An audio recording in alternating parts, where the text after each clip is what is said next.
Fala galera, eu sou Michel Schmidt e hoje é dia da gente conferir a edição 8 de Ultimate Homem-Aranha, lançado em agosto de 2024.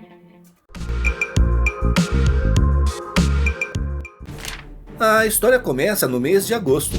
Peter está em frente à TV e MJ diz por 2 vezes que vão se atrasar, mas ele não responde. Terra para Homem-Aranha. Tem alguém em casa? Brinca MJ. Peter se desculpa, dizendo que não estava prestando atenção. Ela repete que vão chegar tarde e propõe que ele, busquem um bolo enquanto ela leva as crianças diretamente. Peter concorda. Ela pergunta se ele está bem e Peter responde que tem muitas coisas na cabeça. Ele comenta que ainda não consegue acreditar que seus filhos vão ficar 1 ano mais velhos. Mary Jane também se sente assim, pois isso significa que ela está ficando mais velha, assim como Peter. Antes de sair com as crianças, MJ pede para ele não esquecer as velas ao pegar o bolo. Peter então começa a pensar que talvez devesse vestir o traje, mas decide que, a partir de agora, ele vai adotar uma nova regra: nada de traje nas festas de aniversário dos Parker. O traje responde que isso é decepcionante e pede para Peter mandar um feliz aniversário às crianças. Peter se surpreende, pois não sabia que o traje podia falar. O traje então explica que fala o tempo todo e que já tiveram muitas conversas. Peter, confuso, diz que isso só acontece quando veste e achava que era apenas uma voz na sua cabeça. O traje esclarece que não está falando em voz alta e que Peter está imaginando tudo. Peter acha estranho, mas o traje diz que estava brincando. Em seguida, ele segura a esfera e não entende como as pessoas dizem que ele não tem graça. Peter ainda não entende como ele está falando, e o traje revela que, na verdade, é uma réplica perfeita da psique de Peter, armazenada em um aparelho completamente independente e adaptável. Peter, curioso, pergunta o que mais o traje pode fazer, e ele responde que pode fazer muitas coisas. Peter coloca de volta no móvel, dizendo que vão conversar sobre isso quando ele voltar. O traje agradece e pede para Peter não esquecer de mandar feliz aniversário para as crianças. A história volta 3 semanas no tempo, onde vemos o Rapaz de Ferro conversando com Peter e Harry. Eles fazem várias perguntas sobre os trajes. Peter, curioso, pergunta por que o seu traje é tão diferente dos deles. Tony responde que aquele foi o último projeto de seu pai, a maior invenção dele, a picotecnologia. Ela é revolucionária, além do que Tony pode fazer. Ele explica que, quando estava preparando os pacotes para enviar ao passado, achou que esse traje deveria chegar à pessoa que mais precisasse. Algo especial para alguém especial. Peter agradece, dizendo que essa é a melhor coisa que disseram a ele hoje, porque até agora só apanhou do cara ali atrás, enquanto o outro doido só assiste. Então ele pergunta o que Tony quer dizer com ele ser especial. Tony explica que Peter é especial porque está no topo da lista. Harry pergunta a que lista Tony se refere, e ele explica que existe uma base de dados criada por alguém que iniciou uma sociedade e começou a eliminar toda a resistência ou oposição em potencial. Havia um grupo de heróis classificados como críticos para a missão, e esses heróis deveriam ser apagados da existência. Eles estavam no topo dessa lista. Otto fica surpreso com essa descoberta, pois essa lista não estava nos arquivos dele. Ele também pensa que descobriram sobre o Criador, mas não sobre essa lista. Harry espera que Tony não esteja mentindo, e o Rapaz de Ferro responde que não está, e quer saber quem é a pessoa usando o traje roubado. Harry tenta tranquilizá-lo, mas Tony não ouve, toca sua armadura e retira o capacete de imediato, o que o surpreende. Peter acha que agora Harry sabe como é sentir isso na pele. Tony reconhece o rosto de Harry e o acusa de ter roubado sua herança. Ele responde que pagou por isso, mas Tony sabe que o preço foi baixo. Mas Harry acha que pagou um preço justo por uma empresa administrada por traidores. Tony, com raiva, diz que uma noite ele foi dormir amando o mundo, e no dia seguinte acordou em um mundo de monstros e homens e nunca mais pôde dormir profundamente. Ele menciona que nenhum de seus pais era perfeito, especialmente o seu. Peter pergunta o que farão agora, e Tony responde que o Criador voltará em 1 ano, e eles devem se preparar para isso. Harry interrompe e quer saber onde ele estava nessa lista. Tony responde que não está na lista, mas acredita que, se continuar trabalhando com Peter, pode se tornar uma pessoa melhor. O Rapaz de Ferro permite que Harry fique com um traje e a companhia. Agora, ele está envolvido em coisas maiores, assim como eles, e logo estará em contato novamente. Peter comenta que gostou de Tony, e Harry, ao lado de Otto, comenta que precisam encontrar um jeito de melhorar a segurança dos trajes. No presente, vemos Peter, Ben e Jonah esperando para pegar o bolo. Jonah pede um sanduíche, mas o atendente o lembra de que estão em uma confeitaria. Peter comenta com seu tio Ben que não se lembra de ter convidado Jonah para a festa das crianças. Mas Ben responde que não é para ele dizer, mas acha que JJ às vezes se sente um pouco solitário. Ele também conta que Jonah trouxe um presente para Richard, o que surpreende Peter, mas Ben explica que Jonah tem seus momentos. Logo, o funcionário traz o bolo e Peter pergunta se as velas estão dentro antes de receber o pacote. Depois, ele pergunta a Ben se Jonah também comprou algo para May, mas Ben responde que não acredita que ele saiba que também é o aniversário dela. Peter fica surpreso, já que os aniversários dos dois são no mesmo mês. E Ben lembra que já falou que Jonah tem seus momentos, mas não disse que ele faz isso o tempo todo. Tendo que se contentar com um croissant, Jonah pergunta a Ben se ele já contou a Peter sobre a outra coisa. E Ben responde que ainda não, estava esperando o momento certo. Peter pergunta sobre o que estão conversando e Ben explica que, em um mês, o jornal será inaugurado oficialmente e eles querem que Peter trabalhe com eles. JJ acha que Peter vai negociar com eles e pede para Ben deixá-lo cuidar disso. Os três saem da loja e Peter se mostra indeciso. Ele tem trabalhado no Clarim por uma década, teve outros empregos, mas esta é a sua carreira, onde tem segurança e benefícios, já que precisa pensar na sua família. Além disso, tem muita coisa acontecendo na sua vida, então talvez não seja o momento certo para uma mudança. Ben pergunta se Peter realmente vai rejeitar a oferta. Peter, sem saber como responder, diz que Ben está tornando tudo mais difícil.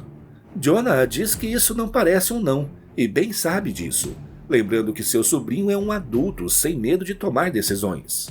Peter pergunta se terá que lidar com eles todos os dias, e Jonah responde que também em alguns finais de semana. Ele diz que vai conversar com MJ sobre isso. Ben concorda e sugere que diga a ela que vai receber um aumento. Pouco depois, vemos Peter brincando com May em um salão de festas. May não acha que seu pai está vencendo, já que ele é velho e lento.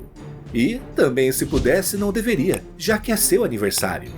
Mary Jane pensa que ele não vai ganhar, embora saiba que, apesar de não ser o melhor dançarino, Peter compensa a falta de talento com esforço.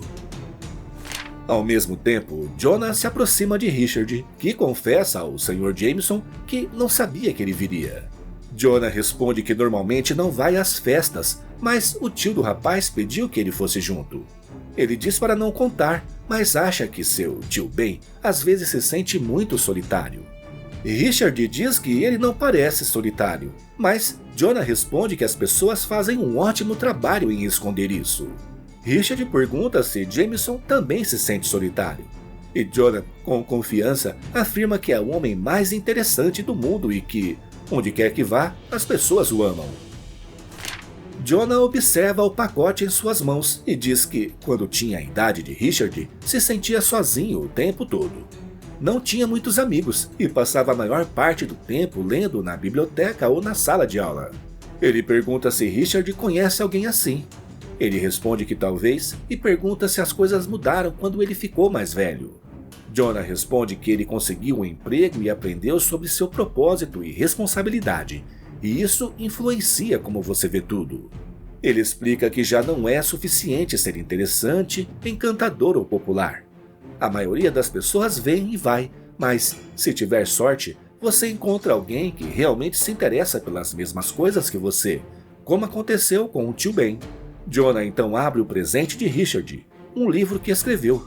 O título é Eu Nunca Minto, Lições de Vida de J. Jonah Jameson. Ele explica que escreveu o livro há alguns anos no seu tempo livre, enviou para editoras, mas como nenhuma delas se interessou, ele decidiu publicá-lo por conta própria, apesar de perder dinheiro no processo. No entanto, isso fez com que suas ideias fossem espalhadas. Agora, o livro é de Richard, que fica muito feliz e agradece a Jonah pelo presente.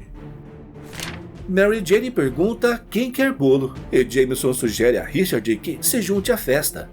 A família se reúne ao redor da mesa para tirar fotos e celebrar. A cena muda para a Torre Fisk, onde o rei do crime pergunta se todos já chegaram. Em seguida, ele questiona Wesley se a tarefa foi difícil. O assistente responde que, considerando que até a semana passada ele nem sabia da existência de alguns deles, reunir os chefes dos 5 territórios para a reunião foi bem complicado, mas acredita que fez um bom trabalho. Fisk, sério, responde que é ele quem decidirá isso e pede que lhe diga o que aprendeu. O assistente responde que aprendeu que, enquanto Wilson governa Manhattan com um punho de ferro, os chefes dos outros 5 territórios tendem a ser menos diretos ao exercer controle. Um exemplo é Martin Lee, um dos primeiros a chegar. Ele é o gerente-geral da Fundação Fisk, também conhecido por ajudar os desabrigados durante o dia, fornecendo comida e abrigo. No entanto, à noite, ele lidera uma gangue conhecida como os Demônios, que segura firmemente o Queens em seu domínio. Seu domínio é indetectável. O inimigo que ameaça sua gangue acaba desmoronando por dentro, graças às habilidades psicológicas do Senhor Negativo, que possui poder de controle mental. Tudo isso é um segredo bem guardado e nenhuma organização de notícias respeitável publicaria esses rumores, especialmente o Clarim Diário. Martin Lee é reservado, previsível e é considerado o tenente mais confiável de Fisk. Na outra mão tem Walter Hardy, também conhecido como Gato Negro, uma vez considerado um dos maiores ladrões de telhado do mundo.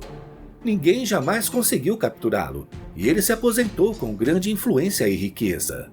Uma vez aposentado, usou seus recursos para controlar o Bronx e formar uma família. Tragicamente, sua esposa faleceu há alguns anos, deixando uma filha. Por fora, Walter parece ser a imagem de um bom soldado, mas em seus momentos privados, ele sai todas as noites.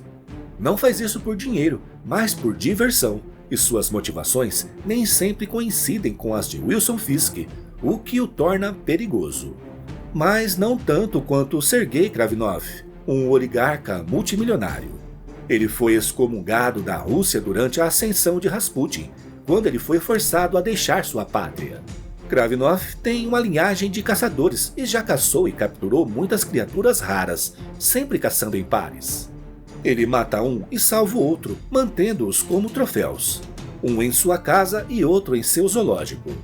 Wesley acredita que Kravinov não ficará satisfeito até ter matado e caçado tudo que existe. Até então, o caçador passa a maior parte do seu tempo em Staten Island. Enquanto os 3 conversam, o quarto aparece. É Mistério, que controla o Brooklyn.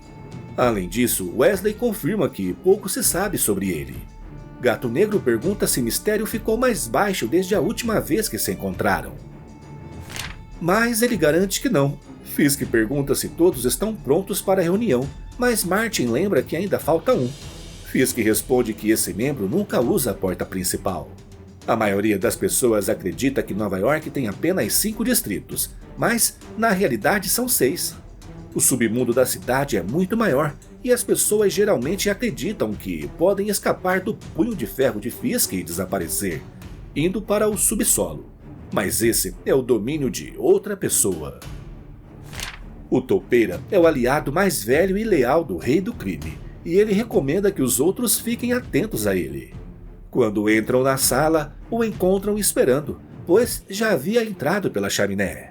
Fisk conta que, apesar da cidade ser dele e estar dividida entre eles, parece que a cidade tem uma infestação de ratos que esqueceram seu lugar. O caçador vai direto ao ponto e pergunta se Fisk quer que eles, os 6, capturem os ratos ou simplesmente os matem. Fisk, porém, tem uma proposta mais interessante. Ele está sugerindo um jogo. E aí, pessoal, o que acharam de Ultimate Homem-Aranha 8? A história de hoje pode não ser o tipo de quadrinho que vai impressionar aqueles que procuram grandes cenas de ação ou momentos espetaculares de fazer a terra tremer. Mas, para os leitores que apreciam um desenvolvimento de personagens profundo, uma trama pensada para longo prazo e troca de palavras afiadas, ele é um verdadeiro presente. Mas e vocês, o que mais gostaram nessa edição? Deixe seus comentários aqui embaixo, beleza? Ah, e claro, se você gostou do vídeo, não esqueça de deixar seu like, se inscrever no canal, ativar as notificações e até o próximo vídeo!